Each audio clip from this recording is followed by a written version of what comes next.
This video is brought to you by StarCharge, the largest EV charging manufacturer in the world. They are also a provider of residential and commercial battery storage with microgrid solutions. Hello and welcome to another Out of Spec Reviews video, and welcome to actually the Denver Auto Show. We weren't expecting much, but this is quite a packed show, so if you're in the Denver area, I would suggest coming by and at least seeing a bunch of cars. And in this video, we have a unique opportunity where we have all three Chevy electric models in one place. We have the Silverado EV, the Blazer EV, and the Equinox EV. And to be totally honest, we've never really put the Blazer on this channel officially. We've definitely never put the Equinox on this channel officially. And I thought it would be kind of a fun thing to take everyone through a tour of Chevrolet's electric offerings. Max is over here pulling up specs and numbers and nerd stuff for everyone. And he's also wearing a tie to an auto show. He looks like he's in college, so this is only appropriate. You wore a Bentley tie. Yeah. Jordan's behind the camera. Not wearing a tie. Yeah, not wearing a tie. Typical out-of-spec sweatshirt lifestyle over here. And but representing Mazda. They're going to kick you out of the Chevy booth. Well, they have no EVs, so we don't have to worry about it. Yeah, Mazda. That didn't bring the MX-30. Yeah, well, what a surprise. And so anyway, we're going to go through these three Chevy electric models because I feel it's something that we really wanted to wait to know until they were real, till they were on sale, which the stop sale's over for anyone curious. And I actually have been seeing a bunch of Blazer EVs on the road, so I want to take a look at that. We've done a bunch with Silverado EV, and Equinox EV is kind of new to me, so we're going to explore all those together. Are we tired of trucks yet, Jordan? No, not when I saw this beauty. Okay, this is what an electric truck should be. So we just did about cumulatively 7,000 or 8,000 miles with Silverado EV. We drove it across the country. We have done everything. We then had that was a 3WT. We then had a 4WT, which is the big battery, and did a bunch of tests against all the other electric trucks. And the thing that we learned is it has so much battery capacity available, up to about 215 kilowatt hours usable. That just puts it in a whole nother category above any other electric truck. From a charging performance standpoint, over 370 kilowatt charging. I mean, I don't know if I've even plugged one into a charger that can do more than that, so it might be all charger limited. Who knows how fast they even charge. It's one of those vehicles that it's like Chevy just said, throw all the batteries into it, and that's honestly what you need in an electric truck. So we've done all the work truck testing. Hopefully if you watch this channel, you'll see all that. This is the first consumer Silverado EV that you can buy, and it's the RST, and it has kind of everything. 24-inch wheels that don't actually even look that big. Because the truck's so big. The truck's so big. But these look awesome. Rear steer, air suspension, so it's going to drive totally different than the work truck, which already drove pretty damn good. And Super Cruise, all that stuff. So I think we should take everyone on a quick tour of this. And I think we should start with the price, which seems surprisingly good. I guess so. What is it? 90, this one's like 94 or something like 96 starting, 94 plus destination, right? I just got an email about it from Chevy. Let me just take a look. Silverado. So this one doesn't say price, and they haven't even put the correct terms on here because it says 400 miles of range, but just yesterday they upped it to 440 miles of actual range. Also, the announced launch pricing was 105 grand. So they've undercut it. They've over-delivered on range. They're basically pulling like the opposite of what Tesla did to the Cybertruck. That's a good point, because the Cybertruck was supposed to be what this thing has for specs. Yes. And then it came out way more expensive. And that's the one we bought instead of this. Why? Views, I guess. Yeah, no one looks at these. They might start looking at these. This one looks cooler than the work truck. We got a lot of comments, which is like, why haven't I heard about the Silverado? I didn't know about this vehicle. A lot of people were kind of like, this came out of the blue, but the work truck version was never meant to be for a consumer sale. So a lot of the, I guess, engagements that GM did advertising the work truck was to fleets. GM was confused that we wanted to film with it. Yeah, they're like, yeah. Styling wise, it's an odd duckling because everyone says it looks more like an Avalanche than a Silverado. I pulled in a discount tire with the work truck and the employee was like, what is this? I'm like, well, it's a Chevy. It's a Silverado EV. And that was news to him. Right, yeah. So I think now that the consumer one is on sale, we'll start to see ads, we'll start to see YouTube reviews, they'll enter the press fleet, there'll be an official first drive thing, I hope, and all of these things. I'm trying to load the actual email that news from Chevrolet, Silverado EV, but I have full bars and it doesn't work. So welcome to Convention AT&T center life. problems, Yeah, actually. I don't know what's going on with that. Let's take a look inside. So inside, Jordan, we have Super Cruise on this one, which is awesome. You have so many freaking options on this that the work truck didn't have. Completely different displays and software. It's got pedals that are adjustable, which is cool. Integrated trailer brake controller. The RST, I think, only comes with the 24 module pack, which is the 215 kilowatt hour usable, which means towing's only 10,000 pounds only. But the smaller batteries can tow 12,500 pounds. Yep. Because they have less weight in the vehicle. They also have proportionally more payload. For Yeah, the this same says reason. 10,000 pounds, and then the payload max, good point, is 1,547 pounds, which isn't bad, but not incredible. The 3WT has less payload. I seriously can't load a single email here. Don't know what's going on. This has some of the best knobs in the business on the interior. Like, these feel super solid. This knob feels super solid. I'm glad they at least give us some knobs. I hate the freaking touchscreen buttons for volume and stuff. And I like how there's no like start and stop button. You get in, you hit the brake, it's on, you're good to go. And it's the Google infotainment, which I find is like one of the best for route planning. We basically used it cross country. It was great. I'm sorry. You have to pay $80 a day to get internet here? At the convention center? That sounds like convention center things. Well, I guess we're not learning about the Silverado EV in this episode. Sorry. What? Seriously, how does my phone not even load this? Might want to do airplane mode off and on. Yeah, I don't know, something like that. I already tried that. Bose sound system in this one, the standard sound system wasn't terrible. Heated rear seats. But one of the cool things about this truck actually is, I'm trying to think about, this folds like this. These fold like this. First of all, you have to do this with the headrests. Okay. And then I'm going to do it on the other side. We're going to try and figure out this midgate, because the work truck spec did not have the folding midgate, but the RST does. And this is what the Cybertruck needs. It's what every truck needs. It's so cool. It's not the first time GM has done a folding midgate. I think it was the Envoy. Well, and the Avalanche had it famously. Avalanche had it, but I thought the GMC Envoy, yeah. which Don has, like from Don and Marianne. Yeah. He has that cool one. So what I'm trying to think is, how do you actually do this? Well, the glass comes out with this, perhaps. Okay. So does this just pop out? Are we really going to do this at the auto show? No, you're stuck on that thing over there. Oh, that? that's the safety release thing. Okay. I just watched a Jerry Rig Everything video on how to do this, and All right. Well, I don't want to like get yelled at by Chevy here. We'll do it when we have it on test. How about that? But basically, that pops out, and then these fold down. But I think you can get like a little pass through even without doing the glass. Somehow. I don't know. Doesn't matter. There's got to be a way. It's so cool that they engineered it that way. There's a button here. Maybe it needs the 12 volt. Oh, and they shut the 12 volt off on this one. Yeah, so we can't open the front either, but yeah. Glass roof, dude. Not even a sunroof though, Looks but good. that's a nice glass roof. Yep. Didn't actually even know that. This is a great truck. Yeah, that's the thing. This is like a real actual truck that helps push the industry forwards, because this will let people drive electric that otherwise couldn't. If you have to tow, if you have to do anything, if you haven't watched any of our work truck videos, I towed 500 miles, again, with the trailer, towing, with the Silverado EV, and I stopped to charge once. And it wasn't just on flat ground, it was over the entire Rocky Mountain range twice. There's no other electric truck that could do that. I had to charge 3 times the lighting. Yeah, I mean, that's what you get. So yeah, you got a lot of batteries. They'll offer a smaller battery pack version. They actually already do.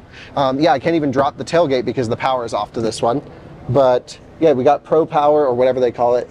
Pro Power is a Ford thing. Their version, yeah. Yeah, but you got power outlets here. The RST comes bed liner. The only thing I wish it had was a NEMA 1450 and not the 30 amp plugs. You can also get an accessory that plugs into your power port here. Vehicle to vehicle situation. Right, you can do vehicle to vehicle or vehicle to load. You can actually get like an extension cord with a bunch of plugs on them. C-Tech does that for GM. Nice. The charge port location is an issue. It's the correct charge port location to interface natively with the Tesla Supercharger network.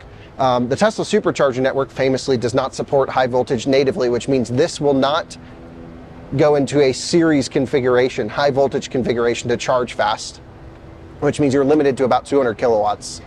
But it's just going to sit there. I'll say this is one of 2 possible locations. The other could have been rotate 180 degrees on the passenger front. Passenger front for and towing. It would work with Tesla, and it would work for towing. Would have been the ideal place. This is fine if you never tow.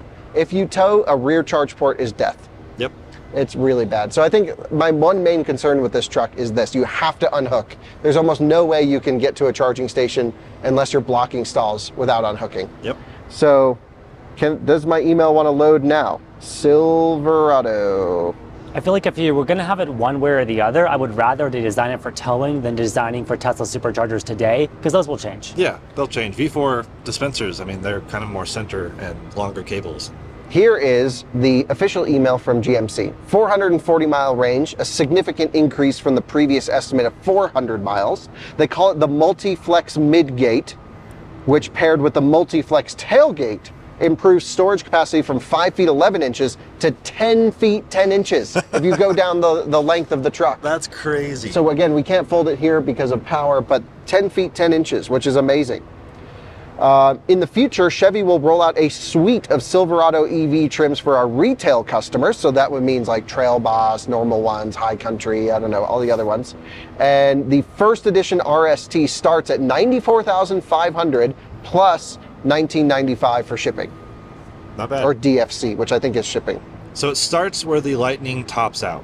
And the deliveries of the customer one starts in about 3 months from now. They say mid-year. And so maybe even 2 months from now. We're only weeks away from these. Cool. And so that's pretty cool. Standard DC fast charging capable of up to 350 kilowatts. We know it can do more than that.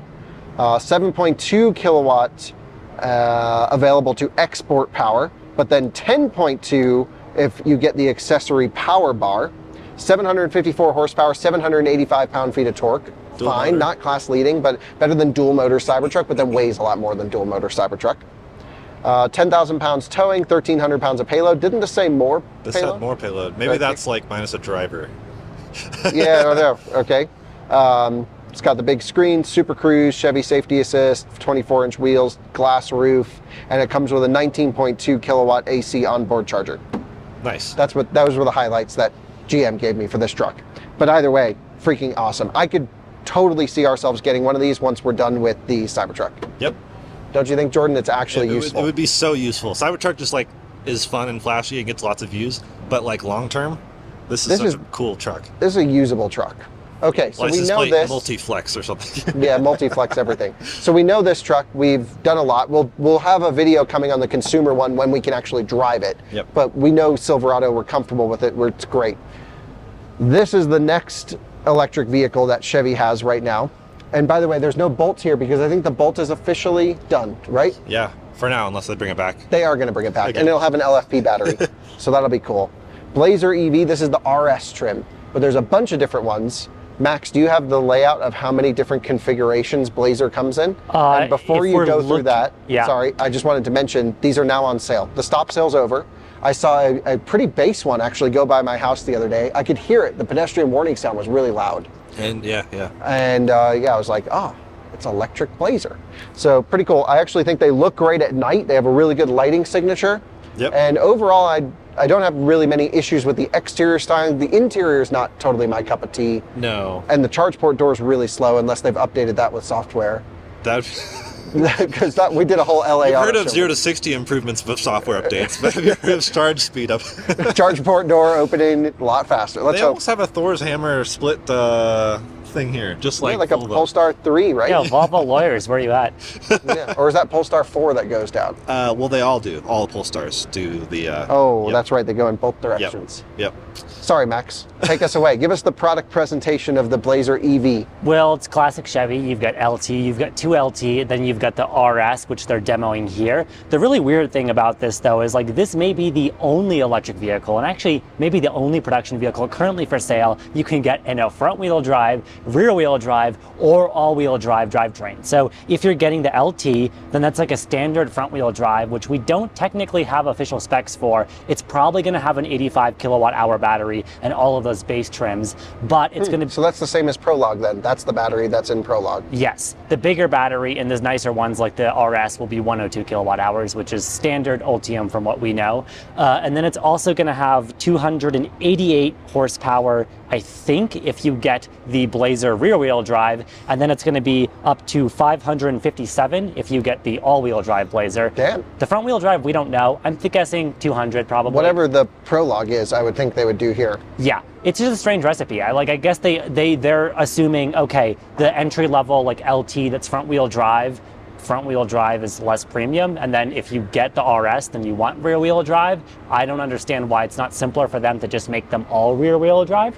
But my speculation here is, like you said, Prologue, this shares a lot of technology with. If Honda's one of GM's major clients, maybe that's why they made a front-wheel drive configuration in the first place, because Honda is famously all about that. Right, exactly, and that was probably, I guess if Honda probably wasn't involved, we may not have even seen a front drive configuration. Why they offer both, though, it's confusing. It's cool. I like how they give you the options. It could be continuity from Bolt, too. You know, all those Bolt owners who are used to Lowe's spinning tires onto the highway every time she makes a turn, yeah. Right, your girlfriend drives a Bolt, so is she constantly spinning her tires? Yeah, and she's got like Nokian all-weather tires on it, so like, you know, not exactly grip machines, and just it's great. Well, now that Bolt's going LFP, they deserve sitting 100% at EA. Right, that's what they do anyways now. It's just harder on the they battery. They always now. charge to full, and they're always at a 350 They're always kilowatt. listening to customer data at GM.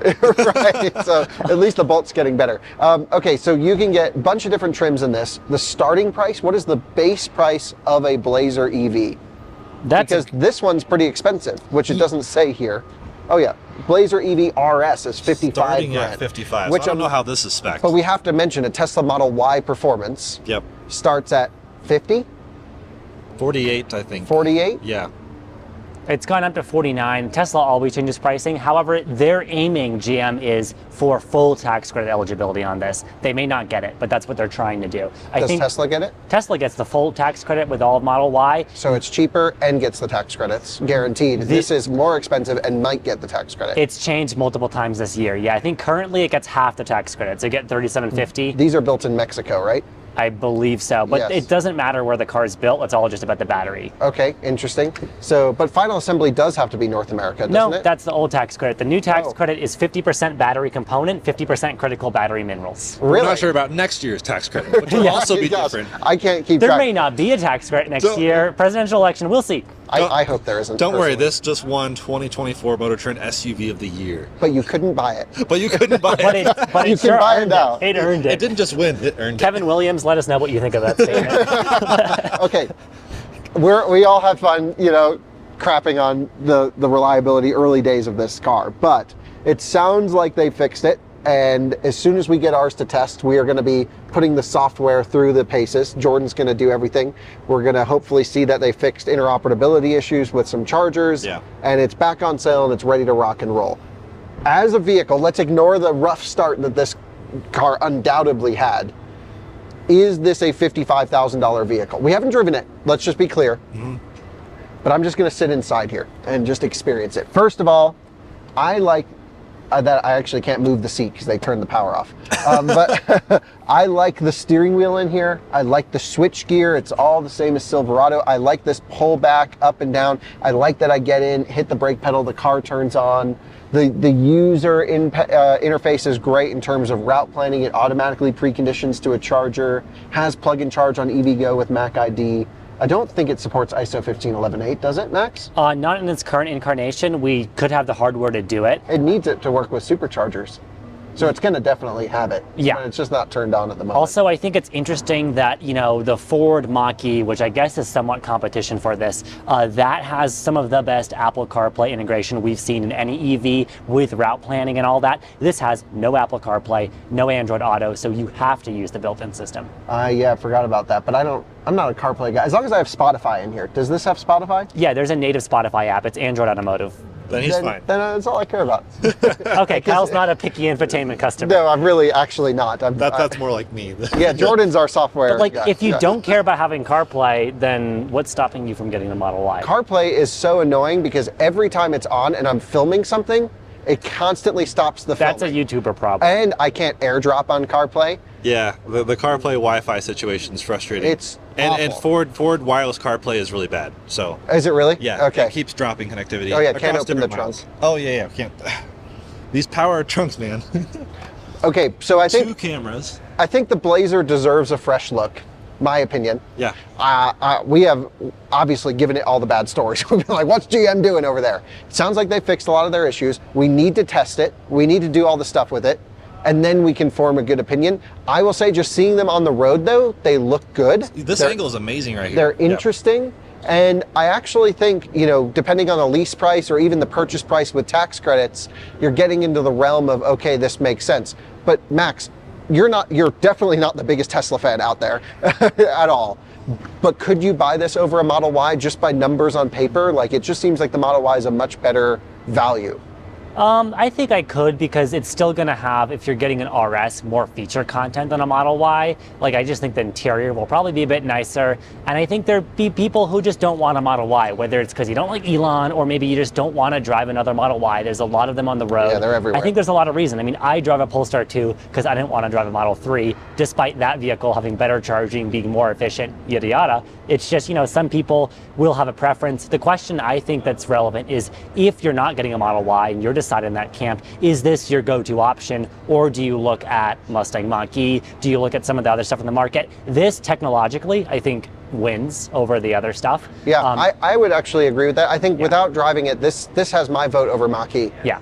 For sure. I mean, it's clearly Mach-E is Ford's first-gen EV, right? And Aria. This is like traditional approach. If you like a driver's cluster, which you won't get in Tesla, like this is just more traditional car without the start-stop button. So if you want a start-stop button, then you look at Mach-E or other things. But this is like still a traditional vibe, but some of the leading-edge technology and the looks, I think, look pretty fantastic. But it is funny that we're in this world that it's like the default choice is a Model Y. It's like an iPhone. Yeah. What kind of, I don't ask, you know, what kind of iPhone do you have is what I would ask someone. I wouldn't even say what kind of cell phone do you have. And then when someone tells me, oh, I don't have an iPhone, I have a Samsung Galaxy, blah, blah, blah. I don't even know what that is. It's like, cool, I won't talk to you. You're right. See you later. We're no longer friends. But to me, it feels like that in the electric car world. And we're one of the few outlets who covers Tesla and others, I would say. Yeah. And we notice a pretty hardcore division between our audience, which is Tesla people and then everything else. It is similar to Android versus Apple. Like it's like they don't want to be friends. Right. Yeah, it's pretty interesting. But I agree. If you've decided you don't like Apple, you've decided you don't like Tesla. I'm not comparing them. I'm just saying in this then realm, that's almost like a separate market. Then it's a completely different car market where you're not even considering a Tesla or a Model Y. And then it's this versus Aria versus Mach-E versus, we need to do another electric SUV comparison. Yeah. We have one in the press fleet here. Yeah. We'll get it soon, hopefully. It's a red RS, I think. Yeah. But I love this color. This is the color. Okay, that's Blazer EV. This seems like the most exciting of the bunch because of the entry-level price point, which is? $35,000. That's still the claimed entry-level price point. There's been a lot of speculation about, will Chevy stick to that? We don't have final pricing, I don't think, on this. But Silverado got cheaper. Silverado got cheaper, so that's a good precedent. However, I think it's going to be a real squeeze for them to make it cheaper. Who knows, though? Surprises could happen. If there is a successor to Bolt while we're waiting for that LFP next gen, this is it. This is basically what Chevy said is the closest thing they have to Bolt, to all those people who were sad that there's not an affordable, basic kind of crossover for them. This feels, it's definitely smaller than Blazer, but it still feels like a nice size vehicle. It's got a long hood. I don't know if it has a front trunk or not. Should we see if it pops? The front end is super sleek. I can't use the door handles because they took the 12 volt out and it's got the powered There's stuff. no way the front trunk pops. Hold on, 2 pulls. Oh! Yeah. It's not a front trunk. Well, there's not even any, no plastic shielding either. But I like how they put the gas struts up here to hold it up. That's true. Why? This looks like a Vegas buzzball type of thing. Yeah, and it's so, like, this is the stuff that, 12 volt AGM, they're not lithium, certainly not 48 volt, but it's not even 16 volt lithium or stuff like that. I mean, that's a Tesla's thing. No other auto manufacturer's thinking that efficiently. But why? Because legacy. Yeah, well, just, and then like this. I mean, the thing is, except Lucid, I guess, actually. Yeah, Lucid's doing really interesting stuff. But from a cost perspective, this car is all about lowering cost of production and cost of sale. $35,000 is hard to get down low. What's the battery size, do we know? 85 kilowatt hours, we think. Wow. Based off the range they're quoting for this, which is impressive, over 300 miles. But is that 85 kilowatt hours for 35 grand, or will there be like a 50 kilowatt hour version? We don't know for sure yet, but the only specs we've heard of are for the one with 85 kilowatt hours. Seemingly the same kind of like 288 horsepower upgrade drivetrain in this as the Blazer EV, but that's all-wheel drive. You can also get this front-wheel drive only. There's no rear-wheel drive spec. No all-wheel drive? Oh, sorry, there's all-wheel drive, there's front-wheel drive, there's no rear-wheel rear drive. drive. Okay, come on over here, because this is the one that's not actually on sale, but it is the only one with a window sticker. So someone explain that to me as well. This is $47,400 for an EV 2RS front-wheel drive, which has a bunch of equipment into it. It's kind of a strange spec, to be honest. Yeah, why would you go this heavy but then not all-wheel drive? Yeah. It's got the manual charge port up here, front left, which is, again, non-native for the supercharger network, which GM should have access to soon, they tell me. Yeah. This is expensive, though. This is way more than a Model Y long range, and it's a lot smaller. And again, it comes down to... A Model Y long range is what, like 44, 45 grand? Yeah. This is about the same price, if not cheaper. How? Doesn't this say 47,495 right here? Yeah. The way this one's spec'd out, but Yeah, like this is spec'd out. Yeah, but you It don't has have to Super spec Cruise, it out. though. Yeah, sure. So if you just want a lower spec. But anyway, I agree, Max, you're right.